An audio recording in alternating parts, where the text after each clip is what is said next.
Olá, eu sou o Cláudio Lessa, em Orlando, nos Estados Unidos, observando uma situação muito tensa com um desfecho imprevisível. Um traficante de drogas matou outro traficante de drogas em São Gonçalo, no Rio de Janeiro. O PSOL, Partido de Bandidos, está dividido, em pé de guerra, sem saber qual bandido defender, o que morreu ou o que matou. Hoje, 27 de agosto de 2025, é o dia do psicólogo e o dia do corretor de imóveis.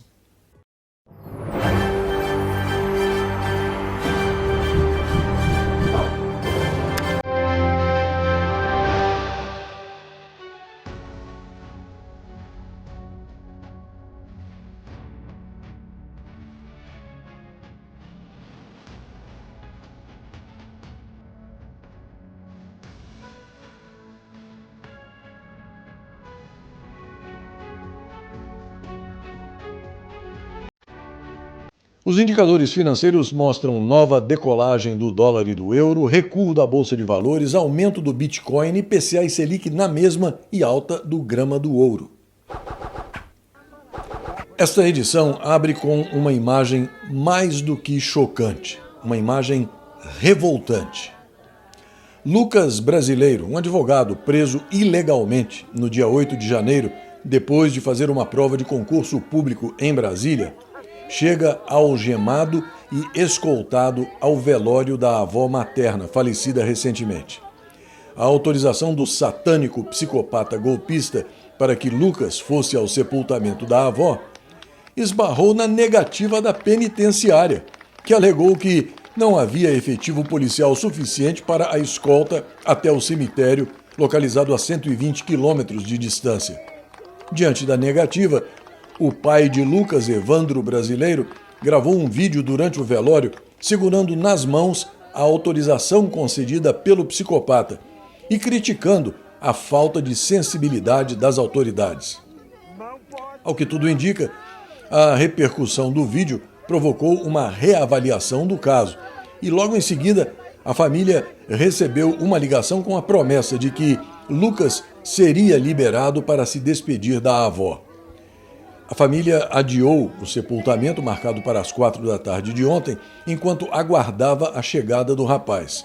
Lucas finalmente chegou ao funeral, como você pode ver, algemado e escoltado por policiais fortemente armados. Tudo isso é de uma iniquidade sem tamanho. É uma vergonha que o Brasil esteja passando por situações como essa. A rocambolesca atuação do brancaleônico desgoverno Petralha de ocupação agora se concentra na recuperação do coleguinha narco-ditador, o podre Nicolás Maduro.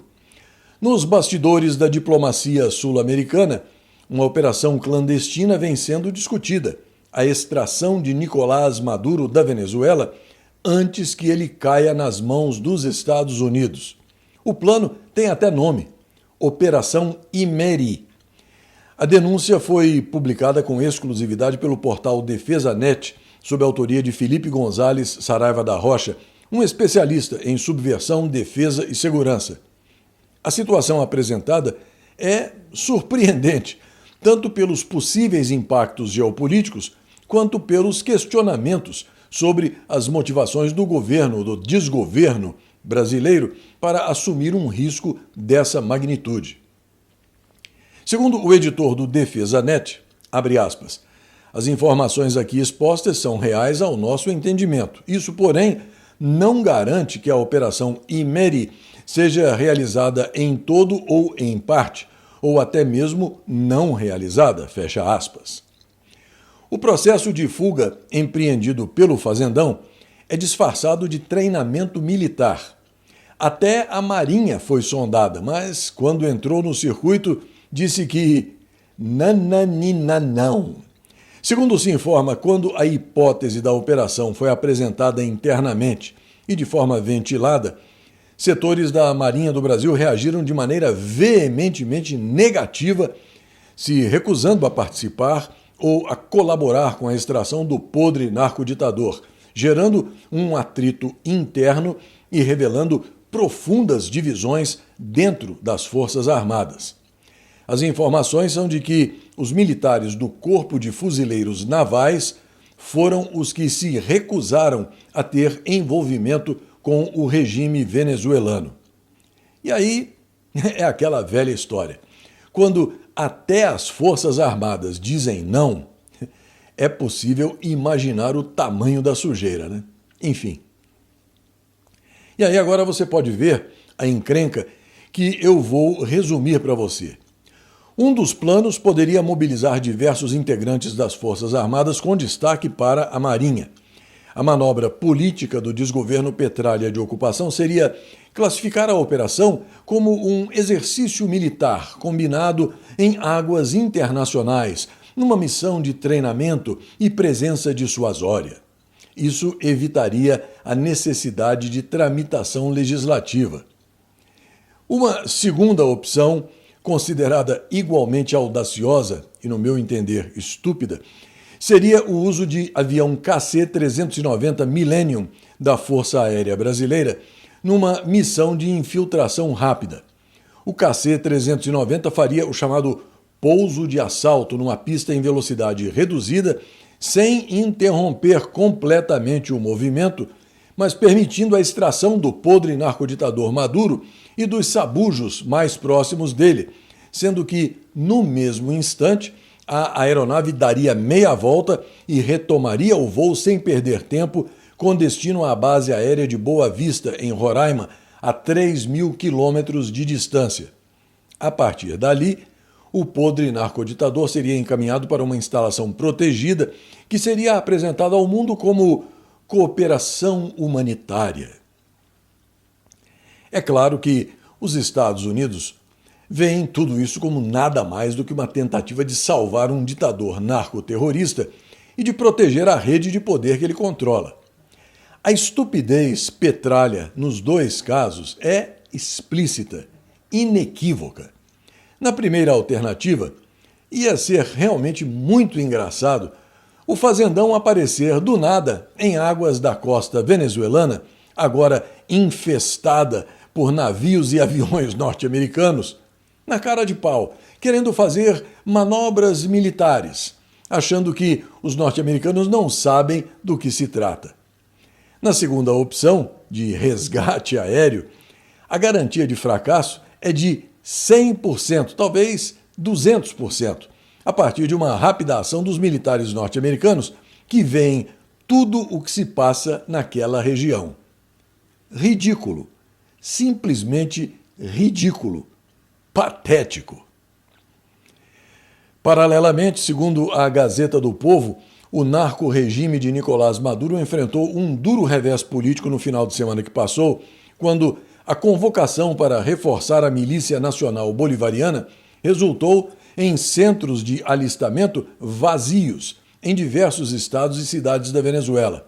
A convocação, apresentada como parte do Plano Nacional de Soberania e Paz, foi uma resposta ao envio de navios de guerra dos Estados Unidos ao Caribe, agora estacionados próximos da costa venezuelana.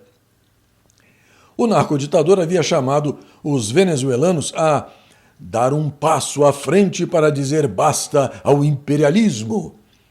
Mas a ausência de voluntários reais deixou evidente o desgaste do regime perante a população. O Space Liberdade traz uma notícia que me faz lembrar do Nelson Rodrigues, que deixava todo mundo escandalizado quando dizia que mulher gosta de apanhar. Pelo visto, o Banco do Brasil também gosta, porque, segundo o Space Liberdade, o banco não cancelou os cartões de crédito com bandeiras internacionais do satânico psicopata golpista em decorrência da Lei Global Magnitsky. De acordo com o portal Metrópolis, o bloqueio de um cartão Mastercard foi em outra instituição.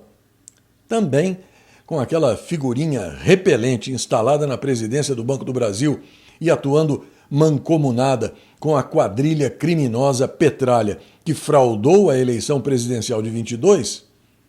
o que se pode esperar da centenária instituição é algo totalmente afrodescendente, né? E quando o assunto vai para o lado do satânico psicopata golpista, chega a notícia da revista Oeste de que ele ampliou para 5 dias o prazo que deveria se esgotar hoje para que a venérea e sifilítica Procuradoria-Geral da República se manifeste sobre a situação da prisão domiciliar de Jair Highlander Bolsonaro. O novo limite se encerra na segunda-feira, dia 1º de setembro, um dia antes do início do julgamento do presidente Jair Highlander Bolsonaro no Sindicato do Crime Organizado. O jornalista Joaquim Ribeiro informa que depois do pedido do sabujo Andrei Rodrigues, diretor-geral da Gestapo Federal, e após um parecer favorável do venéreo devorador de sanduíches de batatas fritas, o sifilítico Paulo Blenot, o satânico psicopata golpista determinou um inacreditável monitoramento policial intensivo e integral com vigilância de 24 horas por dia à residência do presidente Jair Highlander Bolsonaro dentro da casa dele. Mas essa demonstração de cretinice fundamental por parte do desgoverno Petralha de ocupação tem o objetivo de impedir uma possível fuga, considerando o perigo, entre aspas, que o presidente representa, mesmo estando de tornozeleira eletrônica e sem passaporte. E sem falar no fato de que o presidente já está cansado de dizer que não tem a mínima intenção de deixar o fazendão. Você sabe que essa história de Jair Highlander Bolsonaro pedindo asilo para a Argentina aos 47 minutos do segundo tempo, nessa encrenca, é mais uma mentira deslavada desses canalhas que fraudaram a eleição de 22 e que agora não sabem o que fazer para continuar sustentando a presepada contra ele. De qualquer forma, não custa lembrar que o artigo 14 da Declaração Universal de Direitos Humanos diz que todo ser humano vítima de perseguição tem direito a asilo. O portal Poder 360 informa que o fazendão vendeu minas de níquel para a China, apesar de uma oferta mais alta. A venda inclui operações em Goiás e projetos no Pará e em Mato Grosso. A concorrente holandesa está contestando o resultado da operação no Brasil e na União Europeia. E aí é a tal história. Está na cara que o desgoverno Petralha de ocupação está vendendo o fazendão para a China. Mas isso não fere a tão sacrossanta soberania nacional. Nesse caso específico, a empresa chinesa ofereceu 500 milhões de dólares e venceu a concorrente holandesa, que havia oferecido 900 milhões de dólares, ou seja, só quase o dobro, pelas minas de níquel. Com esse negócio, os chineses agora passam a controlar cerca de 60% da produção nacional de níquel e ainda ampliam mais a participação mundial deles no setor. O níquel, como se sabe, é um insumo considerado essencial para a fabricação de baterias, veículos elétricos e aço inoxidável. Você tem tido dificuldade para ver o CL News ou o segmento de orações? Seus problemas acabaram. Espalhe essa boa notícia. Guarde o site clnewsoficial.com na memória do seu navegador e fique sempre muito bem informado. Acesse o site clnewsoficial.com quantas vezes quiser. Veja o CL News, o segmento de orações e muito mais. E não se esqueça de enviar a sua colaboração. A sua ajuda é fundamental para a continuação e a sobrevivência desse projeto jornalístico, iniciado há 5 anos. Qualquer valor ditado pela generosidade do seu coração e ajustado pela realidade do seu bolso será sempre muito bem aceito. Desde já, muito obrigada. Na Gazeta do Povo, a notícia que confirma a inutilidade da CPMI e do INSS. Um acordo da oposição com o governo pode deixar o irmão do maior ladrão da história do Brasil de fora. E o Diário do Poder, do meu xará Cláudio Humberto, traz a informação de uma incrível coincidência. O maior ladrão da história do Brasil liberou 200 milhões de reais para titulares do circo montado no Congresso para investigar o roubo no INSS. O Cláudio Humberto conta que o desgoverno Petralha de ocupação liberou o pagamento de mais de 200 milhões de reais em emendas parlamentares para deputados e senadores que são titulares da CPI mista criada para investigar a bandalheira contra aposentados do INSS. Todo esse dinheiro foi liberado no mês em que a investigação foi instalada no Congresso. O levantamento exclusivo do portal Diário do Poder considera o que foi de fato pago, quando o fornecedor ou prestador de serviço recebeu efetivamente o dinheiro e o valor da emenda tido como empenhado. Pesquisadores desenvolveram um exame de sangue capaz de detectar o câncer de ovário nos estágios iniciais, com o potencial de melhorar significativamente o tratamento e os resultados para os pacientes. O teste identifica 2 tipos diferentes de marcadores sanguíneos em pessoas com sintomas da doença e utiliza inteligência artificial para reconhecer padrões que seriam difíceis de ser percebidos por seres humanos. O exame busca detectar fragmentos que células cancerígenas liberam na corrente sanguínea, incluindo pequenas moléculas semelhantes a lipídios e determinadas proteínas. Segundo a empresa, a combinação desses componentes funciona como uma impressão digital biológica do câncer de ovário. A tecnologia também se apoia em um algoritmo treinado com milhares de amostras de pacientes, capaz de identificar padrões sutis que indicam a presença da doença mesmo nos estágios iniciais. A SpaceX realizou ontem o 10º teste com o foguete Starship, que decolou do Texas e completou o voo pousando o estágio superior no Oceano Índico. Apesar de a missão ter atingido os objetivos propostos, a confiabilidade do foguete ainda é alvo de questionamentos entre especialistas do setor aeroespacial. O Starship, com mais de 120 metros de altura e considerado o maior foguete já criado, partiu da base texana logo depois das 11h30 da noite, no horário local. De acordo com a transmissão feita pela empresa de Elon Musk, o pouso no oceano aconteceu cerca de 1 hora mais tarde.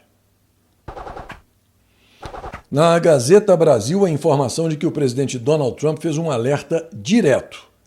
Se o presidente russo Vladimir Putin não aceitar um cessar-fogo na Ucrânia, os Estados Unidos vão impor duras sanções econômicas.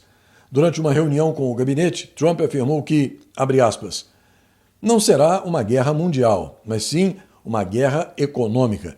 E uma guerra econômica será prejudicial. Será prejudicial para a Rússia. E eu não quero isso, fecha aspas. A ameaça se insere na política de pressão econômica que Trump vem intensificando desde julho. Ele anunciou a possibilidade de aplicar tarifas de até 100% e sanções secundárias a países que importassem o petróleo russo, estabelecendo um prazo de 50 dias para um cessar-fogo. Mais adiante, ele encurtou esse prazo para 8 de agosto. No último domingo, o vice-presidente norte-americano J.D. Vance reforçou a posição do governo, afirmando numa entrevista à rede NBC que novas sanções contra Moscou não estão descartadas e que essas decisões serão tomadas caso a caso. Um livro cuja autoria é atribuída ao terrorista Yahya Sinwar, líder do grupo Hamas e principal articulador do ataque ou do massacre do dia 7 de outubro de 2023, está sendo distribuído na Rússia com aprovação do governo local, de acordo com uma reportagem da mídia estatal de Israel. A obra, intitulada Como Derrotar Israel, está sendo comercializada em livrarias físicas e eletrônicas com o aval do Kremlin. A denúncia chama atenção para o fato de que todo livro publicado na Rússia precisa obter aprovação das autoridades para que possa ser comercializado, e que o governo deu a permissão para que o material atribuído ao líder palestino morto em outubro do ano passado fosse publicado e distribuído em toda a Rússia. Nas notas explicativas do livro, em livrarias, o terrorista Sinwar é definido como o Che Guevara palestino que liderou a operação de massacre de 7 de outubro para defender Gaza. Neste dia 27 de agosto, em 1828, no Tratado do Rio de Janeiro, o Império reconhecia a soberania da República Oriental do Uruguai, antiga província cisplatina. Em 1840, eram criadas as Companhias de Aprendizes Nacionais, que mais tarde se tornaram as Escolas de Aprendizes Marinheiros. Em 1859, o petróleo era descoberto em Titusville, na Pensilvânia, resultando no primeiro poço de petróleo comercialmente bem-sucedido do mundo. Em 1883, a explosão de um vulcão extinguia a ilha de Krakatoa, deixando 36 mil mortos. Em 1955, era publicada a primeira edição do livro Guinness dos Recordes, distribuído inicialmente como brinde aos consumidores da cerveja Guinness. Em 1964, na campanha da legalidade, o Marechal Lott era preso, o governo federal fechava rádios em Porto Alegre e o Leonel Brizola, governador do Rio Grande do Sul, requisitava a Rádio Guaíba. Em 1972, o primeiro trecho da rodovia Transamazônica era inaugurado pelo presidente Emílio Garrastazu Médici. E em 2003, Marte atingia a menor distância da Terra em quase 60 mil anos, passando a aproximadamente 56 milhões de quilômetros. Esta edição do CL News está quase terminando, mas eu quero aproveitar a oportunidade para agradecer de maneira muito especial a você que faz parte dessa grande família, que me recebe na sua casa, que prestigia o meu NetJornal, e também reiterar o convite para que você acesse e guarde o meu site clnewsoficial.com nos favoritos do seu navegador e fale sobre o site com todos que você conhece, para que eles também possam ficar bem informados. Aqui vai um forte abraço para o Sandro J. Pagan, Igor Henrique, Paulo Velocidade, Leandro Campos, lá do Rio de Janeiro, Beth Lima, Fabiano HF, Jessica Max Q, Sérgio Cardoso Laureano, Elder Milhome, Wonderful Volcano, Vicente Pauli, lá de São Paulo, no estado de São Paulo, e para o Ronaldo Alves de Amorim. E mais uma coisinha. Na realidade, uma sugestão de preservação da sua saúde mental. Evite conversar sobre política com quem defende bandido. Até a próxima.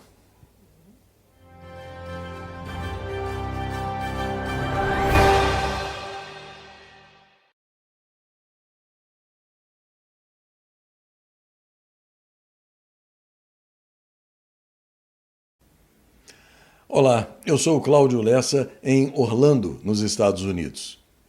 Às vésperas de uma presepada judicial golpista monumental no Fazendão, a única conclusão plausível é a de que Jair Highlander Bolsonaro ser julgado por esses meliantes vagabundos é a mesmíssima coisa que o Estado de Israel ser julgado pelos terroristas do Hamas.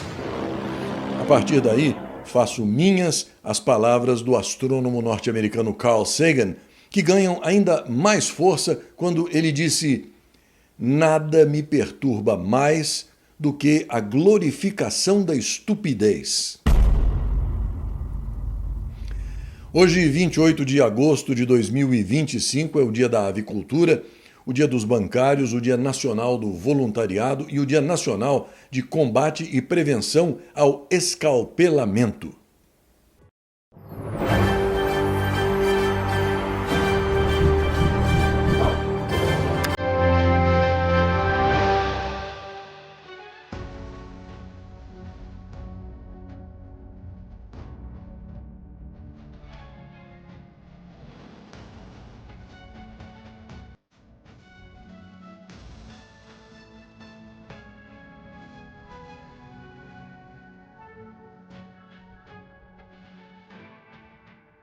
Os indicadores financeiros mostram o recuo do dólar e do euro, avanço da Bolsa de Valores, Bitcoin em baixa, IPCA e Selic na mesma e baixa do grama do ouro.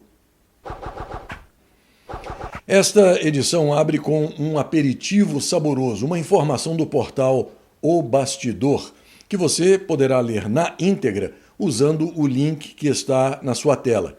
Eu vou levantar apenas a ponta do véu para você ter uma ideia da monumental encrenca.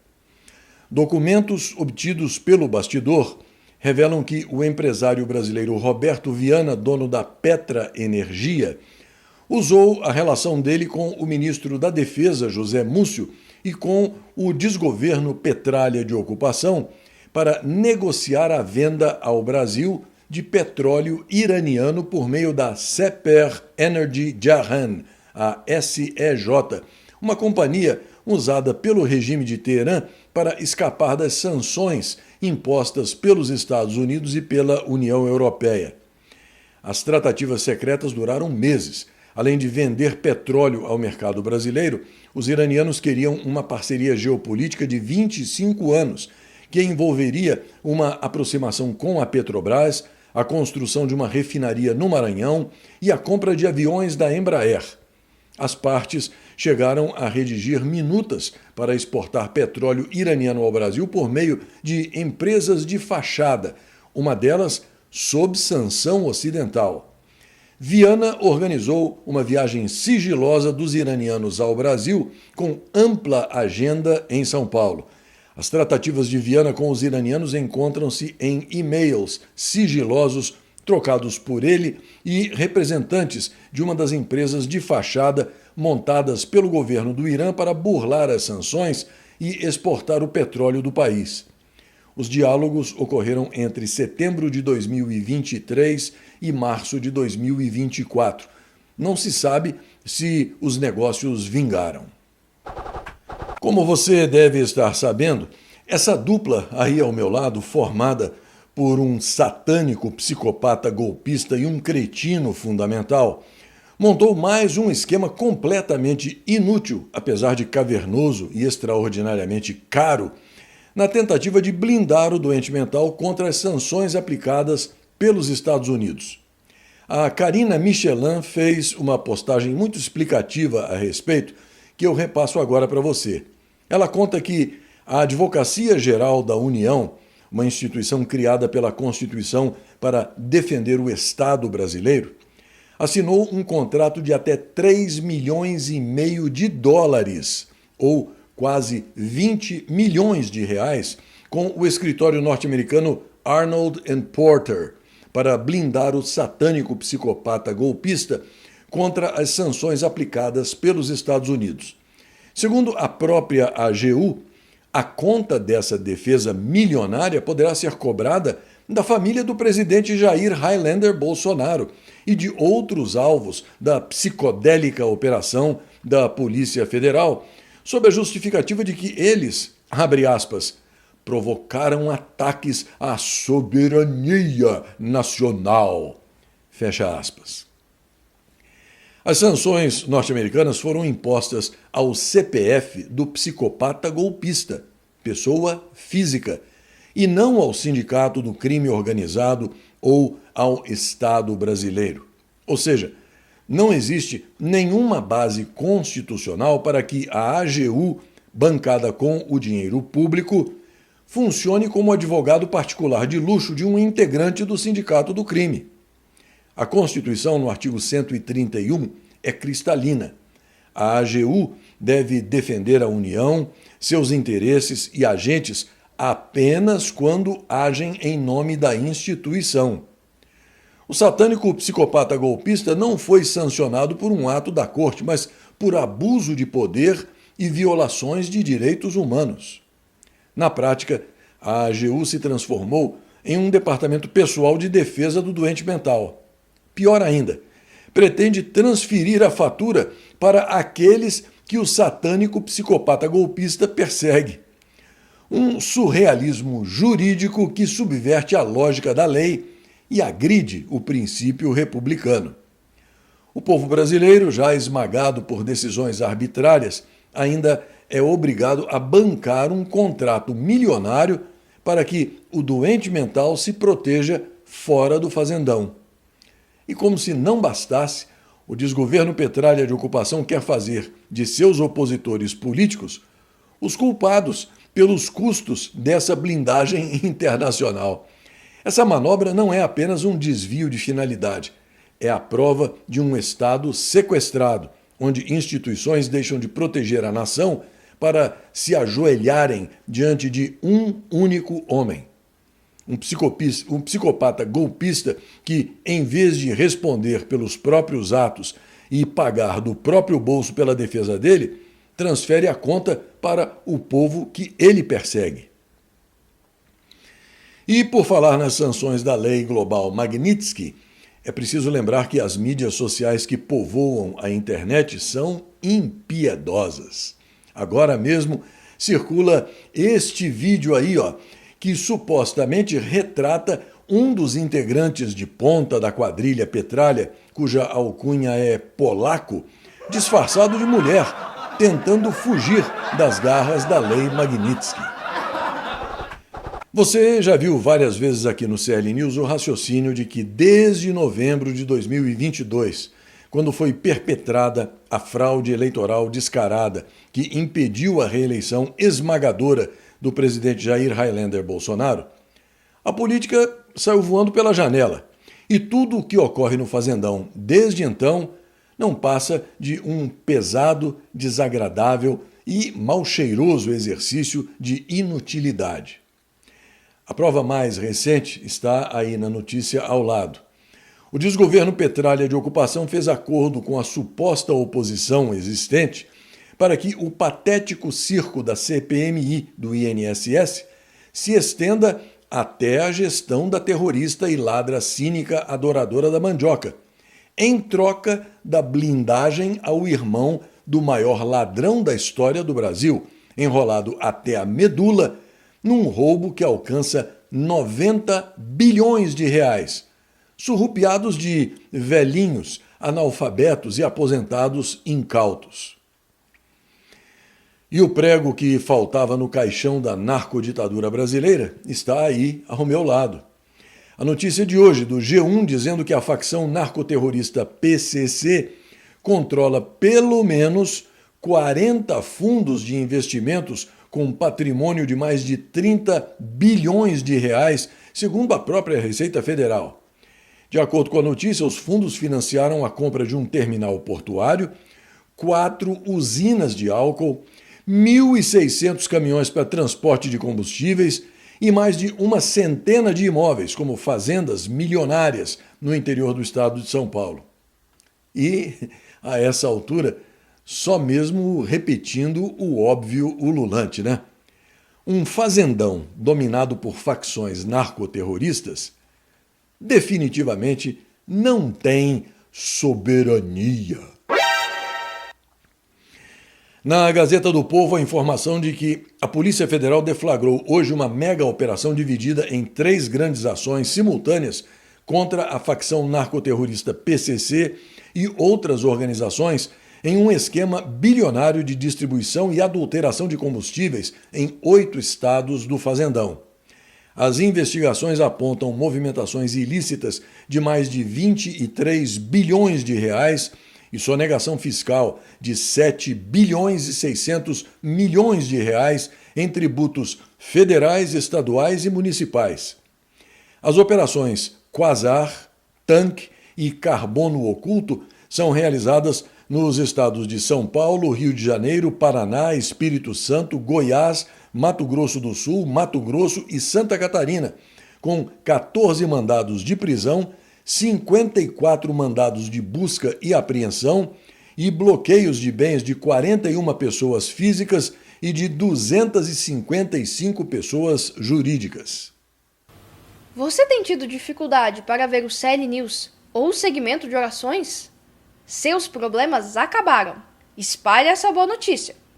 Guarde o site clnewsoficial.com na memória do seu navegador e fique sempre muito bem informado. Acesse o site clnewsoficial.com quantas vezes quiser. Veja o CL News, o segmento de orações e muito mais. E não se esqueça de enviar a sua colaboração. A sua ajuda é fundamental para a continuação e a sobrevivência desse projeto jornalístico, iniciado há 5 anos. Qualquer valor ditado pela generosidade do seu coração e ajustado pela realidade do seu bolso será sempre muito bem aceito. Desde já, muito obrigada. O que se diz nos porões imundos de Brasília é que, se você não pode levar o presidente Jair Highlander Bolsonaro para a cadeia, você pode trazer a cadeia até o presidente Jair Highlander Bolsonaro. A propósito dessa iniquidade, vale a pena ver a breve reflexão do deputado estadual Coronel Davi, de Mato Grosso do Sul. Isso aqui não é só um objeto de metal. Isso aqui é o símbolo do seu direito de fechar a porta para o mundo, garantir a inviolabilidade do seu lar e ficar em paz. Certo? Errado, porque agora o sistema quer arrancar esse direito do presidente Bolsonaro e colocar o Estado para vigiá-lo dentro da sua própria casa. A Polícia Federal quer o impensável, agentes dentro da casa do presidente, vigiando-o 24 horas por dia, na frente da sua esposa, da sua filha. A tornozeleira eletrônica, já uma humilhação, não basta. A prisão domiciliar, sem crime e sem condenação, já não é suficiente. A perseguição precisa de um novo capítulo de crueldade. E eu pergunto, o Lula, condenado em 3 instâncias por corrupção, não passou por isso. Quando José Dirceu, o Sérgio Cabral foram colocados em prisão domiciliar, não colocaram a PF dentro da casa deles. No meu tempo como policial, eu nunca vi pedirem para colocar agentes dentro da cela de chefes de facção. Mas para um ex-presidente honrado, eles violam a dignidade do seu lar. Mas sabem por quê? Porque o objetivo é humilhar, é desumanizar, é transformar um líder que o povo ama em um objeto vigiado, como um rato de laboratório. É estratégia sórdida para quebrar o espírito de um homem e tirá-lo do caminho. O que diremos aos nossos filhos, que assistimos calados enquanto a Constituição era rasgada e o Bolsonaro era perseguido em sua própria casa? Eu me recuso a aceitar essa vergonha. Por isso, mostre este vídeo a um amigo, a um familiar. Explique o que está em jogo. A verdade, quando dita por milhões, torna-se um oceano impossível de ser contido. Espalhe com a gente a voz da verdade. O interessante de se ver nesse minueto da politicalha do fazendão, que agora trabalha para enterrar Jair Highlander Bolsonaro antes da hora, é que oportunistas, safados, como Ciro Nogueira, Romeu Zema, Ronaldo Caiado, Ratinho e Tarcísio Gomes de Freitas, todos metidos a conservadores de direita, não abrem o bico para chutar o balde em relação a essa iniquidade praticada contra Bolsonaro. Na realidade, eles estão todos se preparando para obter o papel principal na próxima edição do Teatro das Tesouras. Eu quero trazer para você também uma outra breve reflexão do Leandro Ruschel a respeito da completa inversão de valores que tomou conta da sociedade. O Leandro conta que a revista The Economist, que ele apelidou de The Communist há tempos, por causa da transformação da publicação em porta-voz do movimento globalista totalitário, escancarou mais uma vez o apoio dela à perseguição e criminalização da direita. Na capa mais recente, que você tem aí vendo ao meu lado, Bolsonaro é caracterizado como o QAnon Shaman, figura que entrou para o imaginário mundial ao invadir o Capitólio no dia 6 de janeiro de 2021, o paralelo imediato ao nosso 8 de janeiro. O Leandro Ruschel diz que a leitura da matéria é totalmente dispensável, porque o recado já está dado na capa. É preciso reprimir movimentos conservadores. atropelar as leis e pisotear os direitos fundamentais, porque, segundo eles, nós representamos uma ameaça à democracia. É a completa inversão da realidade. Desde 2016, ano do Brexit e da primeira eleição de Donald Trump, os globalistas passaram a enxergar o movimento conservador como o seu maior inimigo. Desde então, mobilizaram todos os meios à disposição deles. Instrumentalizaram a academia, transformaram a imprensa em aparelho de propaganda e usaram instituições de Estado e corporações gigantescas, sobretudo no setor de tecnologia, para erguer uma vasta máquina de repressão contra a direita. Aqui nos Estados Unidos, apesar da perseguição judicial implacável contra Donald Trump e até de tentativas de assassinato, as instituições resistiram e a democracia sobreviveu. Já no Fazendão, a engrenagem globalista avançou de maneira muito mais eficaz, sobretudo pelo controle exercido sobre o judiciário, que hoje opera como pilar central da repressão política. Para quem ainda não entendeu o que significa a tão propalada defesa da democracia na boca dos globalistas, aqui está a resposta. É a concentração de poder absoluta em suas mãos e a perseguição brutal a qualquer opositor do seu projeto, mesmo que isso implique a violação sistemática dos direitos fundamentais. Eu preciso também trazer a você mais informações sobre um acontecimento repugnante que eu noticiei ontem aqui no CL News. Eu falei sobre o rapaz que recebeu autorização do satânico psicopata golpista para ir ao enterro da avó materna e quase não conseguiu, se não fosse esse vídeo publicado aí pelo pai dele, revoltado com a má vontade das autoridades penitenciárias. Pois bem, o rapaz, como você pode ver, acabou conseguindo se despedir da avó, cercado por inúmeros meganhas fortemente armados, como se ele fosse um terrorista de altíssima periculosidade do Hamas ou do Hezbollah.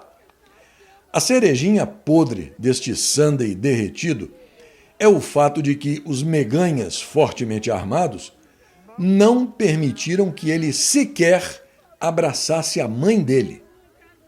Esse detalhe me escapou ontem e eu acho que precisava trazer a notícia completa para você. Na Gazeta do Povo, a informação de que a Venezuela está em alerta máximo contra os Estados Unidos e diz que se prepara para o pior. Ao mesmo tempo, uma postagem de Léo Casura, na madrugada de hoje, informava que um cargueiro da Força Aérea Brasileira, Embraer KC-390, tinha acabado de decolar da base aérea de Boa Vista, em Roraima, e seguindo no espaço aéreo da Venezuela. A postagem informa que, sob registro FAB 2857, o KC-390 tem como destino desconhecido e pergunta: seria a extração que o maior ladrão da história do Brasil ofereceu ao podre narcoditador Maduro? Neste dia 28 de agosto, em 1845, era publicada a primeira edição da revista Scientific American. Em 1936, a Alemanha nazista começava as prisões em massa das testemunhas de Jeová, internadas em campos de concentração. Em 1941, entrava no ar o primeiro programa noticioso do rádio brasileiro, o Repórter Esso. Em 1963, na marcha sobre Washington, o reverendo ativista Martin Luther King Jr. fazia o célebre discurso conhecido como Eu Tenho um Sonho, ou I Have a Dream, nos degraus do Lincoln Memorial, na capital norte-americana. Em 1979, era sancionada a Lei de Anistia pelo presidente João Figueiredo. Em 1981, as autoridades de saúde norte-americanas anunciavam uma alta na incidência de pneumociste e do sarcoma de Kaposi em homens homossexuais. Pouco tempo depois, estas doenças seriam reconhecidas como sintomas de uma síndrome imunológica, a AIDS. Em 1992, o processo de impeachment do presidente Fernando Collor de Mello era aprovado pela Câmara dos Deputados. E em 1996, o príncipe Charles e a princesa Diana formalizavam o divórcio após 15 anos de casamento em um tribunal de Londres. Esta edição do CL News está quase terminando, mas eu quero aproveitar aqui a oportunidade para agradecer de maneira muito especial a você que faz parte dessa grande família, que me recebe na sua casa, que prestigia esse meu NetJornal, e também para reiterar o convite para que você acesse e guarde o meu site clnewsoficial.com nos favoritos do seu navegador e fale sobre o site com todos que você conhece, para que eles também possam ficar bem informados. Aqui vai um forte abraço para o Eduardo J. Santos, para o Luiz Carlos Caraça, ora de Pirassununga, em São Paulo, ora em Caldas Novas, em Goiás, Ayrton Menta, Valéria Caliani Decton, Suzy Sus Paula, Paulo Fernando Alves, lá do Rio de Janeiro, Nelson Magalhães, Prestigious Creator, Gilberto Luciano dos Santos, Juscelino Dorpe, Ezequiel Ramos e para o Ronaldo Abreu. E mais uma coisinha. Saiba que o negro indolente e sonhador gasta o dinheiro dele em qualquer frivolidade ou diversão, ao passo que o europeu tem uma tradição de trabalho e de economia que o persegue até estas paragens da América e o leva a progredir. Agora, preste atenção. Quem disse isso foi o Che Guevara, comunista, ladrão e matador de homossexuais. Essa foto aí do Donald Trump está aí só para mexer com a sua cabeça. Até a próxima.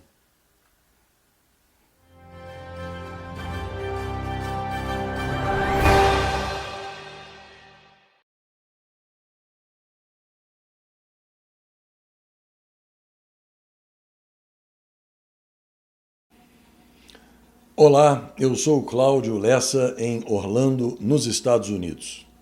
A semana que vem promete, fabricando sonhos, e por isso vale lembrar as palavras ditas há mais de 400 anos pelo florentino Nicolau Maquiavel, um sujeito que definitivamente sabia das coisas e que não batia prego sem estopa.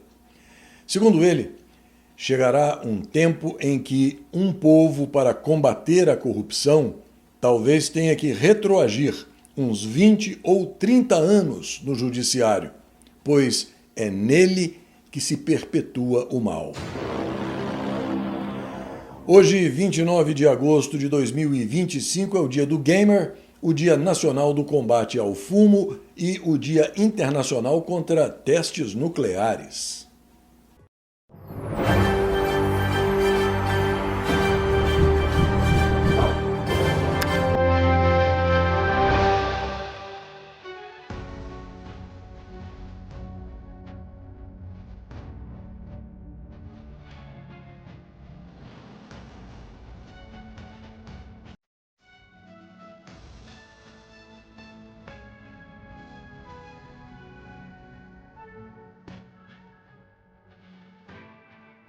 Os indicadores financeiros mostram dólar descendo, euro subindo, bolsa de valores e Bitcoin em alta, IPCA e Selic na mesma e alta do grama do ouro.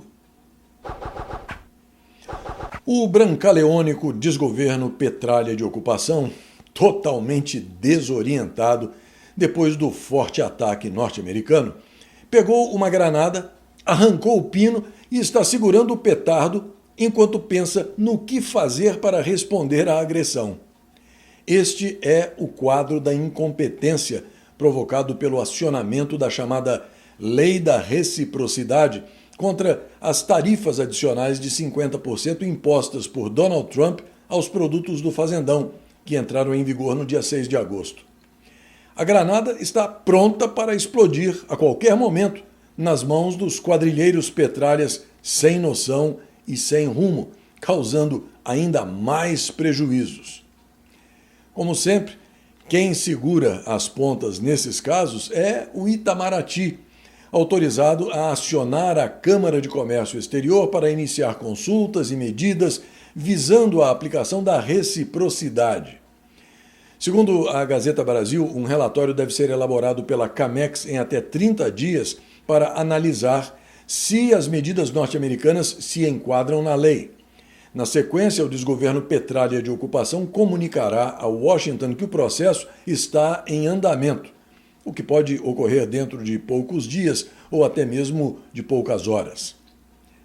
Ainda na Gazeta Brasil, a informação de que o picolé de chuchu, merendeiro e abortista Opus Dei, do alto da sua completa paspalice, disse que a lei de reciprocidade poderá acelerar as negociações com os Estados Unidos. Como dizia meu saudoso pai, quem é burro pede a Deus que o mate e ao diabo que o carregue, né? Não é à toa que o fazendão se encontre no buraco em que está com gente dessa laia em postos de comando. Aliás, por falar no picolé de chuchu, o passeio dele lá no México não foi nada produtivo. A presidente mexicana Claudia Sheinbaum descartou logo de cara qualquer ideia de acordo de livre comércio com o Brasil. Antes mesmo da reunião com a comitiva brasileira liderada pelo merendeiro na capital mexicana, a mandatária descartou que fosse acordado um tratado de livre comércio com o Brasil semelhante ao que o país tem com o vizinho, os Estados Unidos. Mostrando que quien tiene miedo, o México não quer criar confusão com os Estados Unidos justamente no momento em que o Brasil está na chapa quente. O passeio rendeu apenas alguns acordos comerciais de pequena importância para justificar a turnê do picolé de chuchu, acompanhado de estafetas da agricultura, do planejamento, além da vice-amarra-cachorro do Papa Smurf megalonanico, o verdadeiro chanceler, e de diretores de várias empresas e agências estatais.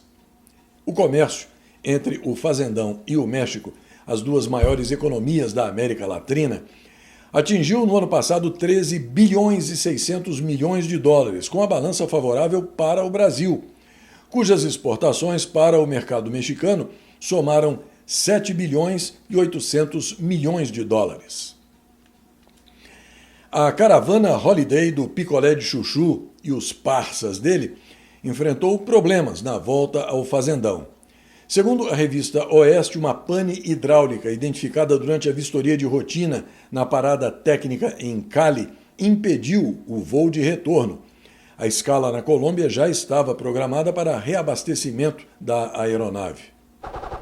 A Gazeta do Povo informa que o sabujo Eduardo Talhaferro, criminoso responsável na condição de chefe da Assessoria Especial de Enfrentamento à Desinformação do inútil, corrupto e caríssimo Tribunal Superior Eleitoral, pela execução das medidas truculentas determinadas pelo satânico psicopata golpista fraudador de eleições, afirmou que o departamento dele atuou para silenciar mais de 3 mil perfis de brasileiros nas redes sociais.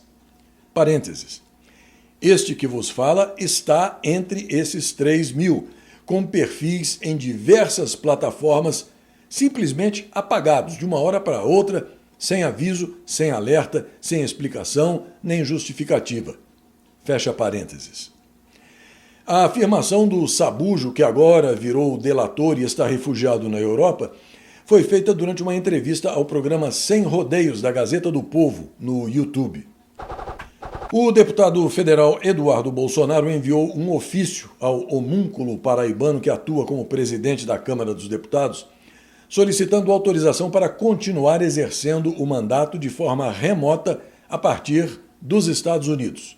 No texto, Eduardo Bolsonaro argumenta que a permanência dele no exterior, iniciada em razão de compromissos de diplomacia parlamentar, se tornou obrigatória depois que ele foi informado sobre a possibilidade de ter o passaporte dele apreendido caso retornasse ao Brasil.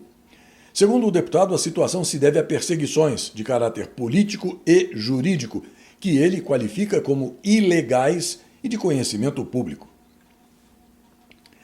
Você está vendo o documento aí ao meu lado? Eu vou colocar ele em tela cheia para você ler com calma e ver que eu não estou mentindo.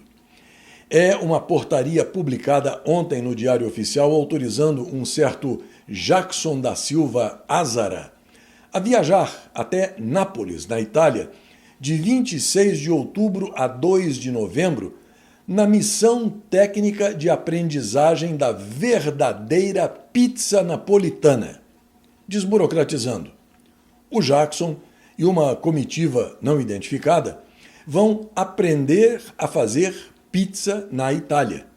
Pizza napolitana. Sabe quem vai estar pagando por isso?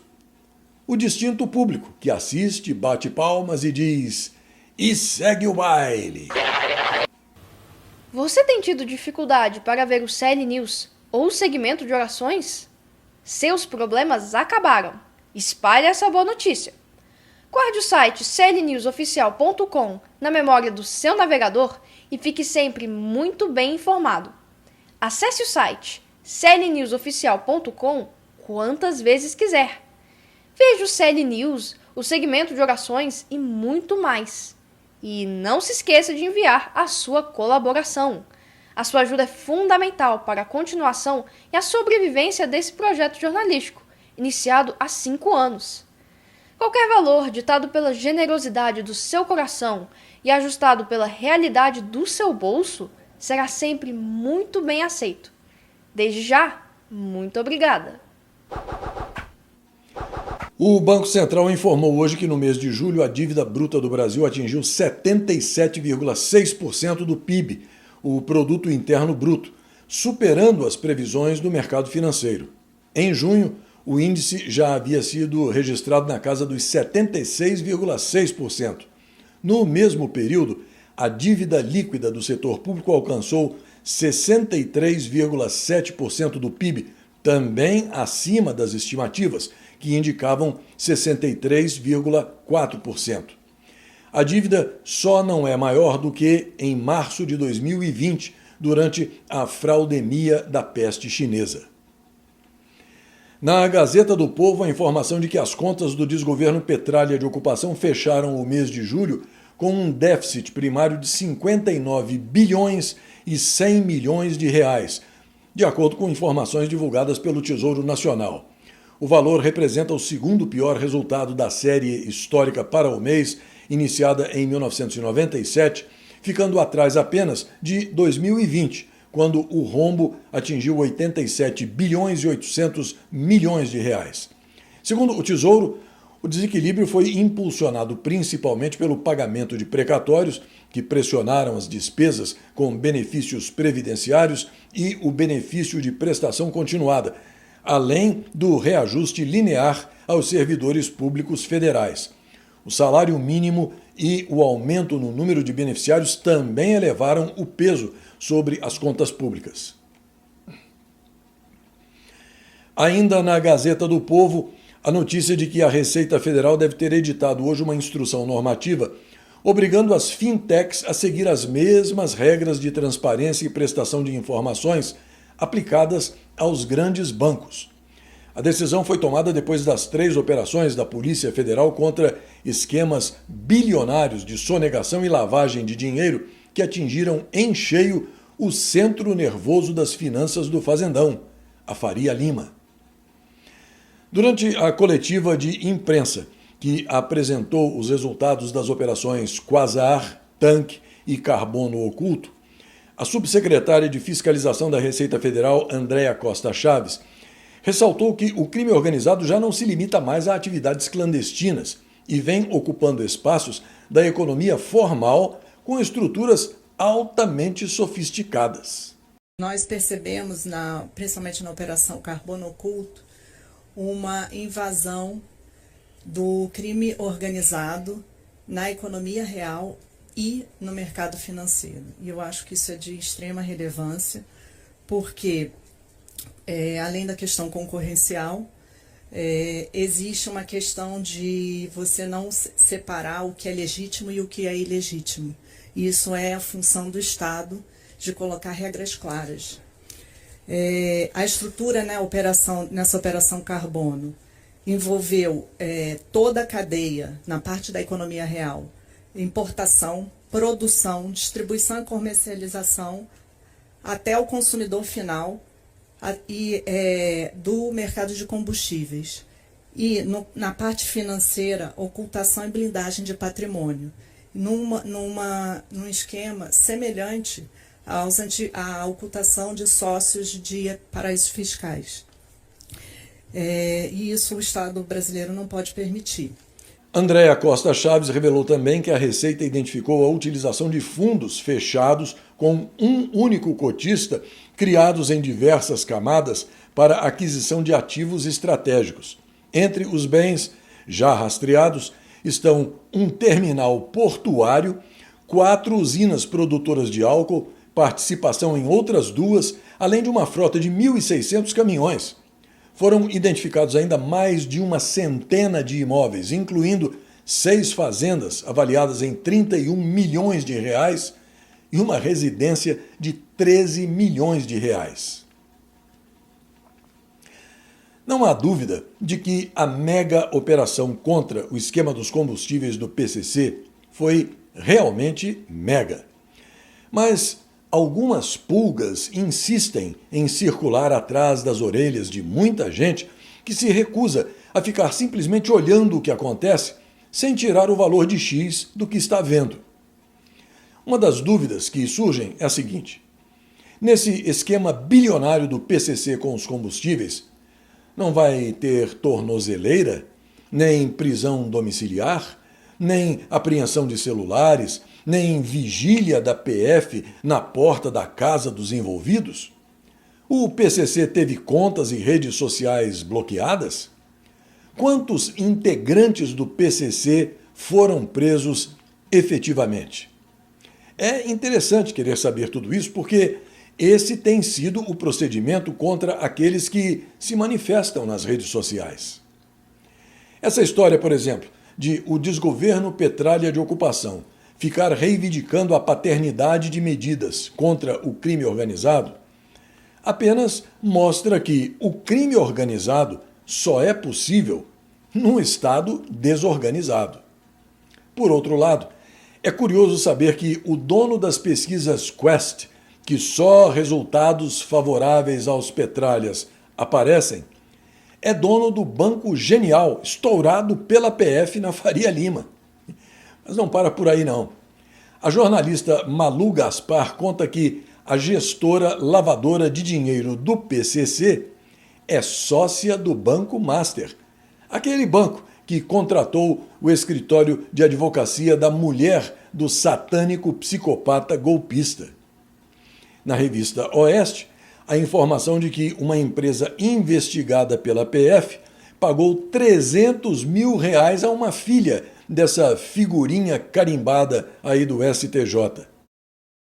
Por tudo isso, é de se pensar: por conta de que a Gestapo Federal resolveria colocar o traseiro da Faria Lima na janela logo agora que o fazendão está realmente na berlinda, debaixo do microscópio eletrônico norte-americano? Posso estar errado, mas o que parece claro é que os petralhas se anteciparam. A seção 301 iria pegar todo mundo. E você sabe como é, né? O consórcio corta a mão para não perder o braço. A população brasileira chegou a 213 milhões e 400 mil habitantes em julho de 2025, segundo estimativa divulgada pelo IBGE, o que representa um crescimento de 0,39% em relação ao ano passado. A novidade de 2025 é a inclusão do mais novo município do Fazendão, Boa Esperança do Norte, com 5.877 habitantes em Mato Grosso. Agora, o Fazendão possui 5.571 cidades.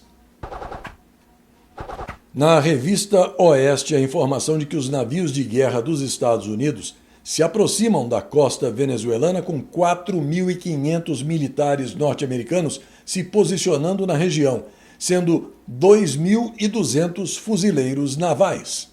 A movimentação, de acordo com o Pentágono, visa intensificar o combate ao narcotráfico internacional. O embaixador da Venezuela na ONU, Samuel Moncada, protestou contra a iniciativa militar norte-americana, classificando a operação como uma campanha terrorista disfarçada de ação antidrogas.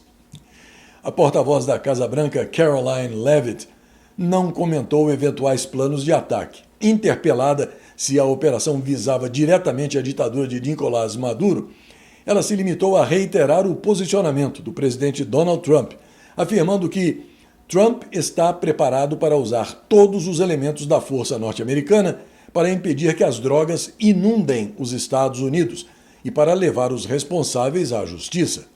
Ela também reiterou explicitamente que o regime de Maduro não é o governo legítimo da Venezuela. A Gazeta do Povo informa que os Estados Unidos dizem que o envio de navios de guerra para perto da Venezuela será concluído até a semana que vem. Neste dia 29 de agosto de 1821, começava a Guerra da Independência com a chamada Convenção de Beberibe, um movimento armado que culminou com a expulsão dos exércitos portugueses de Pernambuco. Em 1825 era assinado o Tratado do Rio de Janeiro, quando o Reino de Portugal reconhecia a independência do Brasil. Em 1831, o físico e químico britânico Michael Faraday descobria a indução eletromagnética. Em 1852, tinha início a construção da primeira ferrovia brasileira, a Estrada de Ferro Mauá, pelo empresário Irineu Evangelista de Souza. Em 1853, era criada a província do Paraná. Em 1898, era fundada a empresa de pneus Goodyear. Em 1966, os Beatles faziam a última apresentação com venda de ingressos em São Francisco, na Califórnia. Este seria o último show da banda até janeiro de 1969, quando ocorreu o chamado Rooftop Concert. E em 1997 era fundada a Netflix, inicialmente como um serviço de aluguel de DVDs pela internet. É isso aí, semana praticamente encerrada. E esta edição do CL News está quase terminando, mas eu quero aproveitar a oportunidade aqui para agradecer de maneira muito especial a você que faz parte dessa grande família, que me recebe em sua casa, que prestigia esse meu NetJornal, e também reiterar o convite para que você acesse e guarde o meu site clnewsoficial.com nos favoritos do seu navegador e fale sobre o site com todos que você conhece, para que eles também possam ficar bem informados. Aqui vai um forte abraço para o Jânio, lá de Airdrie, no Canadá, Luiz Carlos Nunes D'Angelo, Naldo Silva, Sérgio Guedes, Claudson Renan, Fátima MVDH, Adriana Peffer, Bolte, lá de Getter, Cláudio Jair Dalto, Eduardo Abela, de Balneário Camboriú, no estado de Santa Catarina, Jacir João Bonavigo e para a Maria de Lúcia Fernandes, lá de São Paulo, capital. E mais uma coisinha. Diante de tudo o que você tem passado e diante de tudo o que a próxima semana promete, é preciso que você caia na real de uma vez por todas e tome uma decisão muito firme, sólida, irrevogável. Nunca mais deixe um bêbado dirigir Brasília. Até a semana que vem.